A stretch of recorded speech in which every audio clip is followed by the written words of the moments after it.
Oh, il m'a donné soif, l'animal.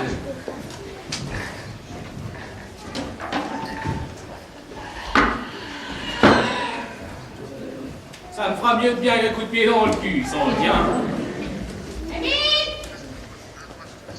C'est là, Émile! Oh, 22 de tout, la Georgette. Ah ben t'es là! Mais pourquoi tu réponds pas? Oh, mais je t'ai pas entendu. Oh, je commençais à être de plus en plus dur de la feuille à force que tu me cries dessus à longueur de journée. Ben si tu m'écoutais, ben tu m'entendrais. Bon, as-tu vu la factrice ce matin? Ah, madame, non, elle n'est pas passée, mais elle devrait pas tarder. Bon, écoute, tu vas lui donner ça. Il faut absolument que je le porte ce matin. Hein? Moi, j'ai pas le temps de la guetter, j'ai mon pot au feu à préparer. Oh, ben, comme si moi, il y avait le temps d'attendre la factrice. Bon, j'en fais. Tenez, monsieur Mordassou, votre courrier. Bonjour, ma petite Paulette. Ben, tiens, moi aussi, j'ai du courrier pour toi. Merci. Veux-tu prendre un petit canon? Un canon? Sur un vélo? Ah mais ça doit être lourd, hein. Et je suis pas sûre d'avoir le droit de transporter ce genre d'objet. Ah non, c'est pas pour... Oh, aller aussi bonnet que Bébert ou quoi? Je te demandais juste si tu voulais boire un coup.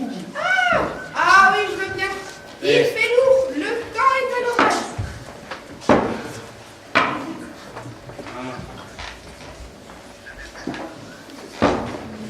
À la santé du courrier qui va arriver en retard.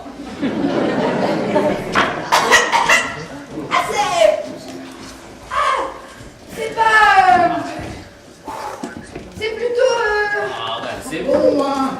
C'est agneau de maison. On le fait nous-mêmes. On donne ça aux vaches quand elles ont véné et qu'elles peuvent plus se relever. 10 minutes après, elles sont dessous. Ah, c'est marrant, le deuxième, on le sent autant passer que le premier, hein. Pour le troisième, tu le sentiras pas. J'ai du travail.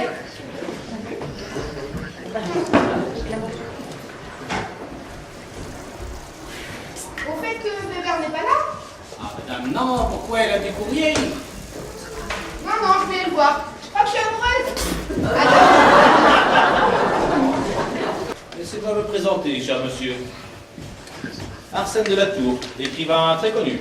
Connais pas. Je suis Denise de la Tour, la femme de mon mari.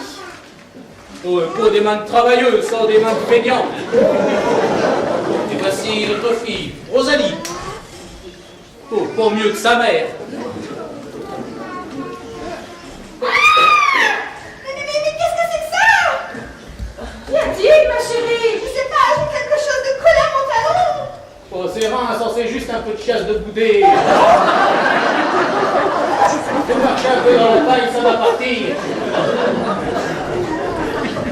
Tu sais, Pépé, Arsène, il veut écrire un livre sur notre commune. C'est bien. Ah, tu trouves pas? Non, madame, non, je trouve pas, non. Puis je vois pas ce qu'il y a à raconter sur notre commune. Enfin bon, il y en a qui ont du temps à perdre. Au contraire, cher monsieur. Figurez-vous que l'autre jour, en allant à la bibliothèque de Paris, je suis tombé sur un ouvrage autobiographique de Louis XIV qui parlait de Chanflou. Je connais pas ce 14, là. Puis d'abord, qui que le raconter sur votre commune? Sur notre commune, votre gars, Louis. Enfin, monsieur Louis XIV, le roi. Ah, mais il connaît pas. Bref. Louis XIV affirme qu'il serait passé par Chanflou en 1653 et se serait fait attaquer par des brigands.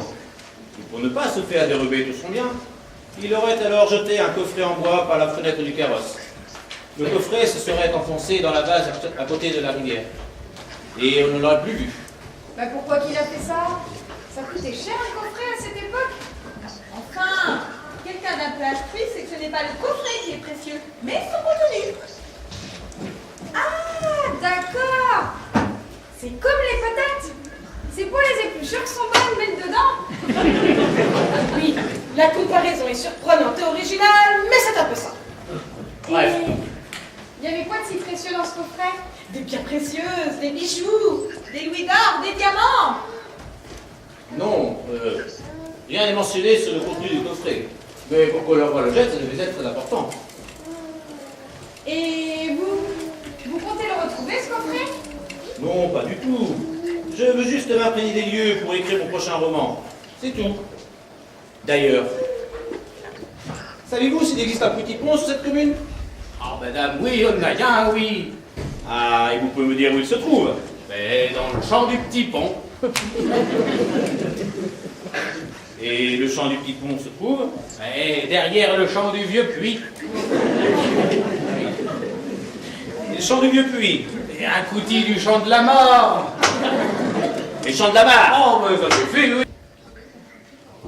Viens, Gustave, ici on va être tranquille. Eh bien, Ernestine, qu'as-tu de si important à me dire pour que tu me traînes jusqu'ici? Il paraît que le père Beurre-d'Assou, eh bien, il aurait un coffret plein de louis d'or dans le champ de Plibon.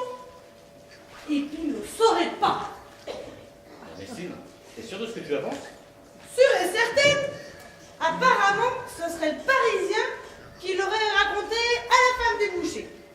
Qu'elle raconté à la mère Germaine en sortant de la messe. Qu'elle était dire l'autre jour à la boulangère. Puis bien la boulangère, elle a été me le dire. Ça peut pas être plus sûr, hein? C'est une info qui a voyagé quand même. Je suis pas sûr que ce soit vrai. Alors là, Gustave, tu me fais du mal. Comme si j'avais l'habitude de rapporter d'Orago. Faut que tu réfléchisses à quoi? Ah, tu t'occupes pour les deux affaires d'adultes. Mais il y a longtemps que je suis plus d'enfant tout de même. Oui, mais non, puis on te regarde pas. Puis il faut qu'ils prennent des décisions tout seul avec Astor. Mais très bien, je repasserai tout à l'heure quand tu seras calmé. Allez, bébé, tu peux y arriver. T'es le meilleur. Faut que tu dises ce que tu penses. T'as pas besoin de pépé pour décider. Ah, j'y arriverai pas. Parce qu'il y a des mères, parce qu'il y a des mères. Mare, au bord de la mare. Mais ça, c'est un bon début. C'est passionnant, votre livre. Ce n'est que le début. Il me faut une accroche. Quelque chose qui donne envie au lecteur de continuer à lire. Ouais, vous l'aimez ce qu'il disait, bon, très passionnant. Vous trouvez? Faut pas que je rate ma première phrase. Vous mettriez quoi, vous? C'est rare, moi, je suis pas écrivain. Je sais pas, moi, un truc comme... Au crépuscule de la vie, lorsque plus rien ne le retient, l'homme s'en va vers de nouveaux horizons. Tic t'en dis? Waouh! C'est profond! Ça vient de vous? Non, j'ai lu ça hier dans les habits d'obsèques de journal.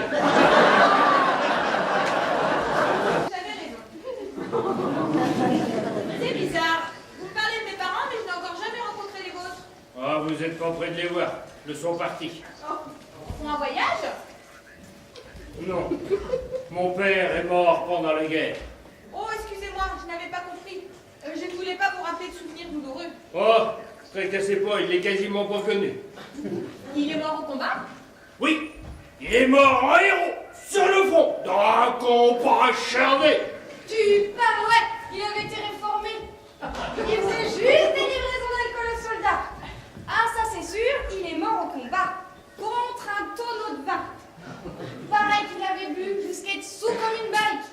Il est tombé dans un ravin, il n'est jamais remonté. Oh mon Dieu, mais que c'est triste! Qui que tu fous là un peu? T'as pas autre chose à faire? Tu vois pas que ça deux têtes de concure? Oh, bébé, t'as vu comment t'es foutu? Et t'as vu comment elle est pimpante? T'as aucune chance. Oui, mais il peut quand même nous essayer. Je suis sûr qu'avec toi dans les parages. Oui, c'est triste. Et votre mère? Elle n'a pas survécu à l'accouchement d'Honoré. Faut dire qu'on n'est pas étonnant. Oh mon Dieu, et qu'est-ce que tu fais? Vous devez être dans un immense désarroi. Oh oui, c'est dans une immense désarroi. Des à quoi déjà? Désarroi, une immense détresse, quoi. Oh oui, c'est dans une immense détresse. Qu'est-ce qu'il ferait pas pour draguer une fille, celui-là? Bon, venez Rosalie, il va vous amener dans la grande chambre plus tranquille. Parce que là, on n'a pas moyen.